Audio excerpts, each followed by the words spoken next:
د خبریال.com درنو لیدونکو السلام علیکم. زه امید شاه یم د امریکا څخه ستاسو سره په تماس کې یم. نن د پوی لیک ته راغلی یم. د پوی لیک په 1982 کال کې جوړ شوی دی. دا لیک نه یوازې چې د خلکو شاوخوا خلکو ته د اوبو رسولو ښه مرکز دی، خو دا یې تر څنګ یو ښه تفریحي پارک هم دی. دلته خلک د هایکینګ دپاره راځي، د واکینګ دپاره راځي، او تر څنګ یې د فامیلونو دپاره تر ښو غټو درختو لاندې ځایونه جوړ شوي دي تر څو د خپلو کورنیو دوستانو اولادونو سره یو ښه میله ییزه ورځ تېره کړي. یوه خبره چې په امریکا کې ډېره مهمه ده، دلته خلک د پارکونو نظافت ته ډېره پاملرنه کوي.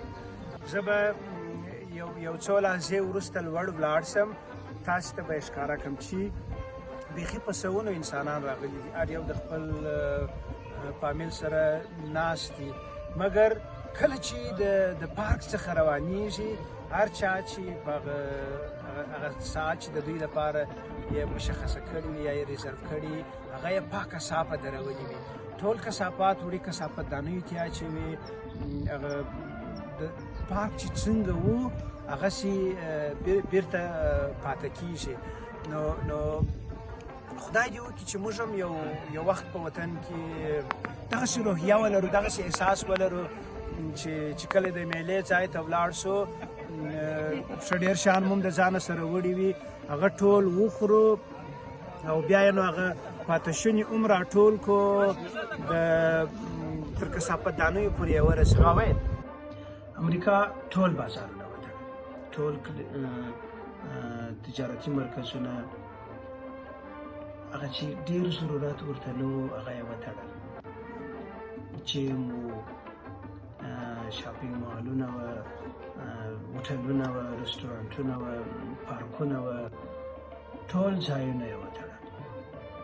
ځکه امریکا د کرونا مرض ته نه وه آماده. دوی هم په سر کې هېڅ شی نه درلود، اصلا داسې آمادګي یې نه درلوده چې د یو داسې قوي مرض په وړاندې دې مبارزه وکړای شي. نو یو ځل یې د مجبوریت څخه اعلان وکړي چې ټول په کورونو کې قرنطین شي، دا ټولنیز واټن مراعات کړي، یوازې د ضروري کارونو دپاره ووځي. هغه خلکو ورسره ومنل، هر یوه د خپل ځان د خپلې کورنۍ د صحت دپاره یې ورسره ومنل. مګر په کورونو کې شندغات جوړ شو، خلک میاشتني مصارف لري، خلک د کور کرایه باید ورکړي، نور بیلان باید ورکړي، هغه ټول شیان ورباندې ودرېدله.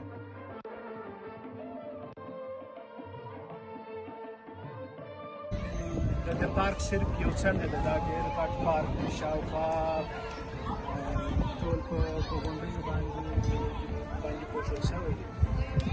ښه ډېرې اوبه لري او د هایکینګ دپاره بهترین ځای دی. ماورو کسان داسې ځایونو ته ډېر ضرورت لري چې تر څو راشي یو څو کالوریان یې وسوځي.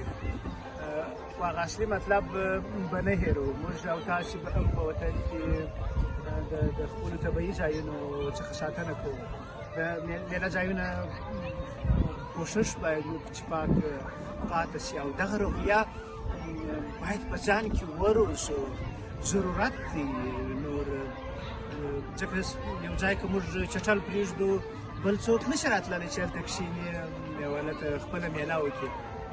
که چیرې پاک شي، هغه به د خلکو دپاره به د ډېر د ناستې ځای باره پیدا کېږي. دغه ټول هر یو جلا فامیلونه دي.